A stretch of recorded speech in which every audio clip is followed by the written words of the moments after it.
నమస్తే.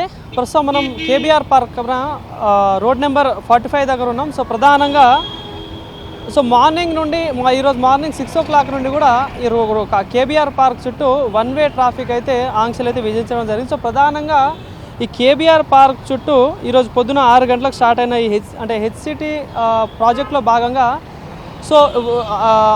7 ఫ్లైఓవర్స్ కావచ్చు, 7 under pass బ్రిడ్జ్లు construction జరుగుతూ ఉంది. సో ఈ ప్రాజెక్ట్లో భాగంగా ప్రధానంగా రోడ్డు దాదాపుగా 30 నుండి 40% రోడ్డు తగ్గే అవకాశాలు ఉంటాయి. కాబట్టి ఏదైతే ప్రయాణించే ప్రయాణికులకి ఇబ్బంది అయ్యే అవకాశాలు ఉంటాయి, ట్రాఫిక్ ఆంక్షలు అంటే ట్రాఫిక్ ఇబ్బందులు అయ్యే అవకాశాలు ఉంటాయి, అదేవిధంగా యాక్సిడెంట్లు అయ్యే అవకాశాలు ఉంటాయని చెప్పేసి ఈ తెలంగాణ గవర్నమెంట్ కావచ్చు, తెలంగాణ పోలీస్ వాళ్ళు ఒక నిర్ణయం అయితే తీసుకోవడం జరిగింది. సో కేబీఆర్ పార్క్ చుట్టూ వన్ వే ట్రాఫిక్ ఆంక్షలు అయితే విధించారు. ప్రధానంగా హెచ్సిటీ ప్రాజెక్టులో భాగంగా ఈ నిర్ణయం తీసుకోవడం జరిగింది. సో రెండు వైపులా వన్ వే లైన్ తీసుకొని రెండు వైపులా లైన్ 1 లైన్ 2లో భాగంగా దీనికి సంబంధించిన కొన్ని రూల్స్ అయితే పెట్టడం జరిగింది. సో ప్రధానంగా ఈ ట్రాఫిక్ స్మూత్గా ఉండడం కోసం ప్రయాణికులకు ఇబ్బంది కలగకుండా, కాలుష్యం ఎలాంటి ఇబ్బందులు కాకుండా ఈ నిర్ణయం అయితే తీసుకోవడం జరిగింది. ప్రధానంగా దీనికి సంబంధించి 2 సార్లు ట్రయల్ కూడా వేసిన పరిస్థితి మనం చూసాం. సో ట్రాఫిక్ పోలీసులు ఏప్రిల్ 5వ తారీఖు నాడు 3 గంటల పాటు, అదేవిధంగా జూన్ 21వ తారీఖు నాడు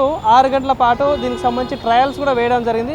సో ట్రయల్స్ వేసిన తర్వాత కొన్ని మేజర్గా ఒక 6 జంక్షన్లు 6 జంక్షన్లను కొంచెం అంటే నోటీస్ చేయడం జరిగింది. సో ప్రధానంగా ఈ జంక్షన్లలో డైవర్షన్ చేయడం జరిగింది. సో ఆ జంక్షన్లు కూడా అగ్రసెన్ చౌక్, అదేవిధంగా cancer hospital, Jubilee Hills check post, అదేవిధంగా రోడ్ నెంబర్ 5 అంటే కేబుల్ బ్రిడ్జ్ వెళ్ళే దారిలో కావచ్చు, అదేవిధంగా ఫిలిం నగర్, ఎన్టీఆర్ భవన్, కేబీఆర్ పార్క్ ఎంట్రన్స్ దగ్గర ప్రధానంగా ఈ 6 ఎంట్రన్స్లను అయితే డైవర్షన్ చేయడం జరిగింది. సో ప్రధానంగా ఎవరైతే లాంగ్ జర్నీ చేసే వాళ్ళు ఎవరైతే ఉంటారో వాళ్ళ డెస్టినేషన్ ఎక్కడైతే ఉంటుందో ఆ డెస్టినేషన్ ముందే చూసుకొని లైన్ 1 యూజ్ చేస్తే బెటర్. ఎందుకంటే మీరు లైన్ 2లోకి వెళ్తే దాంట్లో మ్యాక్సిమం ఈ రోడ్డు లెఫ్ట్ తీసుకునే వాళ్ళు ఉంటారు కాబట్టి ట్రాఫిక్ అయ్యే అవకాశాలు ఉంటాయి.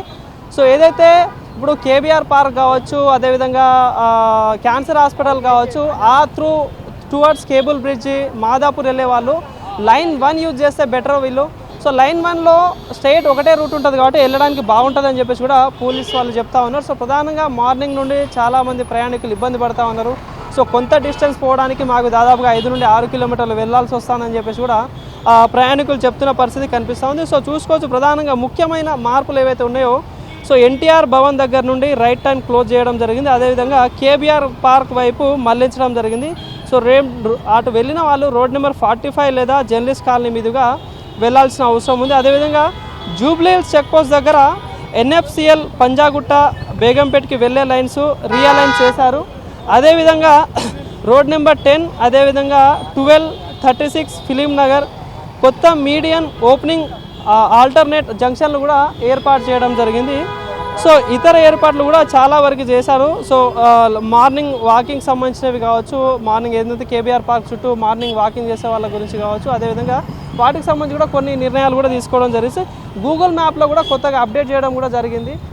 సో ప్రధానంగా జూబ్లీ హిల్స్ చెక్ పోస్ట్కి వెళ్ళే వాళ్ళు లైన్ 1 యూజ్ చేసుకుంటే బెటర్. సో ఈజీగా వెళ్ళిపోయే అవకాశాలు ఉంటాయి. అదేవిధంగా పక్కన ఏదైనా లెఫ్ట్ తీసుకున్న వాళ్ళు లేదంటే లైన్ 2లో వెళ్తే ప్రజలు ప్రశాంతంగా వెళ్ళిపోవచ్చు అని చెప్పేసి కూడా చెప్తా ఉన్నారు. సో దాదాపుగా పోలీసు వాళ్ళు కూడా 4 షిఫ్టులుగా వర్క్ చేస్తూ ఉన్నారు. దాదాపుగా 7 నుండి 10 రోజుల వరకు దీనికి సంబంధించి డైరెక్షన్ చూపించడానికి 4 షిఫ్టులుగా పోలీస్ సిబ్బంది కూడా దీంట్లో పనిచేస్తూ ఉన్నారు. సో ప్రస్తుతం గూగుల్ మ్యాప్లో కూడా దీనికి సంబంధించిన డైవర్షన్లు కూడా యాడ్ చేయడం జరిగింది. సో ప్రధానంగా కేబీఆర్ పార్క్ చుట్టూ 4 నుండి 5 కిలోమీటర్ల రోడ్డు ఇప్పుడు వన్ వే హైసిటీ పనులు పూర్తయ్యే వరకు ఇది కొనసాగుతుందని చెప్పేసి కూడా ఇక్కడ పోలీస్ వాళ్ళు అయితే చెప్తా ఉన్నారు. ప్రధానంగా దాదాపుగా 1.5 ఏడాదిన్నర పాటు ఇది ఇట్నే కొనసాగే అవకాశాలు ఉంటాయి. కాబట్టి ఏదైతే ప్రయాణికులు ఎవరైతే ఉన్నారో మార్నింగ్ మీరు బయలుదేరే ముందే ఒకసారి డైరెక్షన్ దానికి సంబంధించిన డీటెయిల్డ్గా పోలీసు వాళ్ళు కూడా ఎక్స్ప్లెయిన్ చేస్తారు. సో దీన్ని చూసుకుంటే మీకే ఈజీగా అయ్యే అవకాశాలు ఉంటాయి. ఏదైతే చూసుకుంటే ఇప్పుడు ఉప్పల్ నుండి వచ్చేవాళ్ళు కావచ్చు, పంజాగుట్ట నుండి వచ్చేవాళ్ళు కావచ్చు, వీళ్ళు ఎవరైతే ఉన్నారో లైన్ 1 యూజ్ చేస్తే బాగుంటుందని చెప్పేసి కూడా చెప్తా ఉన్నారు. సో ఇది ఇక్కడ పరిస్థితి.